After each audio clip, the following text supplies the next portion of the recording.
വീഡിയോയിലേക്ക് പോകുന്നതിന് മുമ്പ് കൂടുതൽ എൻട്രൻസ് സംബന്ധമായ വിവരങ്ങൾ അറിയാൻ ഈ ചാനൽ സബ്സ്ക്രൈബ് ചെയ്യുക. റിസൾട്ട് പബ്ലിഷ് ചെയ്യുന്നതിന് മുമ്പ് NTA provisional answer key release ചെയ്യുന്നതായിരിക്കും. വിദ്യാർത്ഥികൾക്ക് പ്രൊവിഷണൽ ആൻസർ കീയിൽ ഏതെങ്കിലും ആൻസർ ചലഞ്ച് ചെയ്യണമെന്നുണ്ടെങ്കിൽ അതിന് അവസരം നൽകുന്നതായിരിക്കും. ആൻസർ ചലഞ്ച് ചെയ്യാനായി ഒരു ആൻസറിന് 200 രൂപയാണ് processing fee. Provisional answer key release ആകുന്ന മുറയ്ക്ക് ഈ ചാനലിൽ അപ്ഡേറ്റ് ചെയ്യുന്നതായിരിക്കും.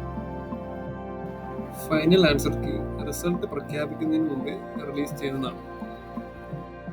നീറ്റ് 2024 പ്രോസ്പെക്ടസ് അനുസരിച്ച് 14 ജൂൺ 2024 നീറ്റിന്റെ റിസൾട്ട് റിലീസ് ചെയ്യുന്നുവെന്നാണ് നൽകിയിരിക്കുന്നത്.